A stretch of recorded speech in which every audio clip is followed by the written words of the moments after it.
dear beautiful self love family. So today is day 3 of our self love challenge. अगर आपने day 1 और day 2 नहीं देखा है तो प्लीज हो जाके देखना, सीधा यहाँ पे छलांग मत मारना, ठीक है. So day 3 is all about setting boundaries. मैं आपको बता नहीं सकती हूँ, जब हम बाउंड्रीज को सेट करते हैं तो भाई कितना सुकून मिलता है अंदर. स्टार्टिंग में थोड़ा सा ऊपर नीचे लगता है, लेकिन जब ये आपकी हैबिट में आ जाता है ना, आप इसका जो पीस महसूस करोगे वो नेक्स्ट लेवल होता है. मैंने ये खुद महसूस कर चुकी हूँ, पर मैं आपको चैलेंज में नहीं बताऊंगी ये, क्योंकि वरना बहुत लंबा हो जाएगा. तो ये तो मेरी एक सक्सेस स्टोरी ही है जो मैं आपको आफ्टर चैलेंज बताऊंगी, ठीक है. बट मैं यहाँ पे आपको इन शॉर्ट बाउंड्रीज की हम शुरुआत कैसे कर सकते हैं सेट करना, क्योंकि हम में से बहुत से लोग हैं जिनको हम चाहते हैं कि हम वहाँ पे नहीं बोले, पर हम हाँ बोल देते हैं, क्योंकि हम जल्दी से किसी को नहीं बोल पाते हैं, है ना. हमें वहाँ पे पता नहीं कि हमारी बाउंड्रीज कितनी है, हमें कौन से इंसान को कितनी इंपॉर्टेंस देनी है हमारी लाइफ में. अगर ऐसा महसूस करो कि आपकी एनर्जी ज़्यादा वहाँ पे ड्रेन हो रही है, तो कैसे वहाँ से निकलना, कैसे वहाँ पे अपनी बाउंड्री सेट करना, जहाँ पे आपको कभी ओवर एक्सप्लेन करना पड़ता है, दैट मीन्स ये आपके लिए सिग्नल है कि भाई आपको ज़रूरत है यहाँ पे बाउंड्री सेट करने की. अब हम इसकी शुरुआत कैसे कर सकते हैं, बाउंड्री सेट करने की शुरुआत. देखो मैंने सब लिख के रखा अपनी नोटबुक में यहाँ पे, ठीक है. So see it could be anything. कभी कभी होता है कि हम अननेसेसरी की स्क्रोलिंग करते रहते हैं. हमें पता है कि हमें हमारी एनर्जी वहाँ पे ड्रेन हो रही है, और हमें खुद के साथ एक वक्त मतलब एक टाइम टेबल बना लेना चाहिए कि भाई ये यहाँ पे फालतू की अननेसेसरी स्क्रोलिंग हो रही है, मुझे अपना ज़्यादा टाइम यहाँ पे इन्वेस्ट नहीं करना, क्योंकि आपकी एनर्जी ड्रेन हो रही है, ठीक है.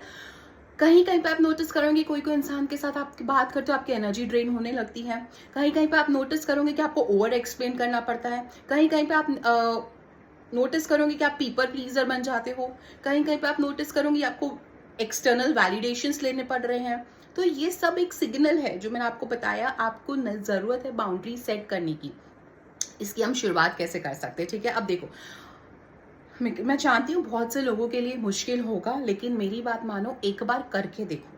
ये एक जुड़ाव है खुद के साथ, खुद की एनर्जी के साथ, खुद के अंदर के सुकून के साथ, जो कि बहुत ज़्यादा ज़रूरी होता है, ठीक है.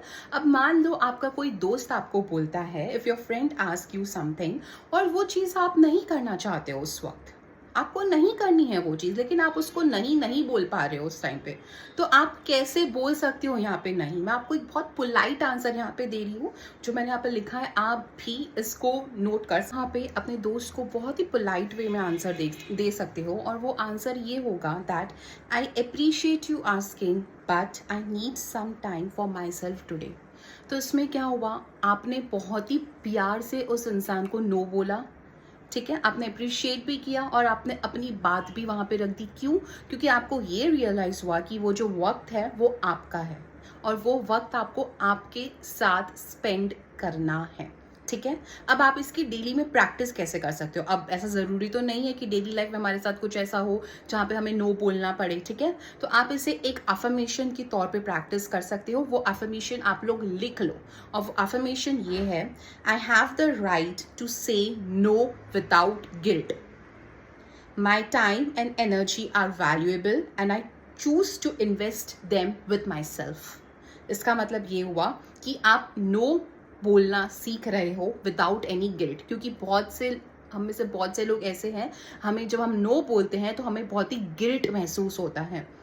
गिल्ट महसूस करने की कोई बात ही नहीं है इसमें. आप नो अपने लिए बोल रहे हो, वो नो बोलना आपको अपने साथ कनेक्ट करवा रहा है. आप अपने साथ वक्त बिताना चाहते हो उस टाइम पे, आप अपनी एनर्जी को ड्रेन नहीं करना चाहते हो. It can be anything. मैं तो आपको कुछ एग्जांपल्स दे रही हूँ यहाँ पे, ठीक है. तो आप ये नो अपने लिए बोल रहे हो, और आप वो वक्त और एनर्जी खुद के साथ स्पेंड करना चाहते हो. That is my time and energy are valuable.